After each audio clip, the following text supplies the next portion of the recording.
Now we'll continue with other types of control instructions, like a jump instruction, which is an unconditional branch which is always taken. In a jump, the target address is the contents of a register. Here's the format of an LC3 jump instruction. It has opcode 1100, and it has a base register field which is bits 8 through 6. And what we do is we go to that base register, read the value, and load the PC with that value.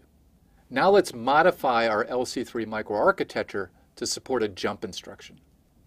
What we need is we need a path from the register file to the PC. Now the way we're going to do this is we're going to allow a value from our register file to pass through our ALU unchanged.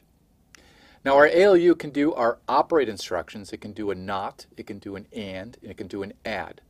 But we're also going to have a pass-through mode where we take source 1 and it just passes through the ALU unchanged, and we can put that out onto the bus.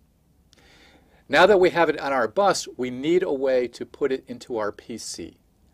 Now we're going to take our PC mux and we're going to expand it further to have a third input. And that input is going to come from the bus, and that's going to be the value from the register file for our jump instruction.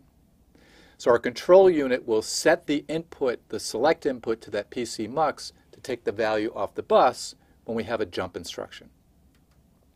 Now this pass-through mode for our ALU is also useful for our store instructions.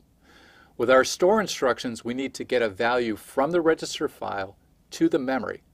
And we do it the same way as we got a value out of the register file for the jump instruction. We allow the ALU to pass that value through it and out onto the bus to the memory data register. So this pass-through mode is handy both for store instructions as well as jump instructions. Here's the format of an LC3 trap instruction. It has an opcode of all ones and a 8-bit trap vector. This trap vector tells us which service we want the operating system to perform. With LC3, we have 3 vector values. Hex 23 says we want to input a character from the keyboard. Hex 21 says to output a character to the monitor. And Hex 25 says to halt the program. Now, when the routine is done, when it's completed, when one of these 3 operations has been performed, the PC would point to the next instruction following the trap so that our user program can continue. Now we need to add a 2-to-1 multiplexer called the Memory Address Register Mux, or MARMUX for short, to take either the 0 extended trap vector or the address for a load or store and to put those out onto the bus.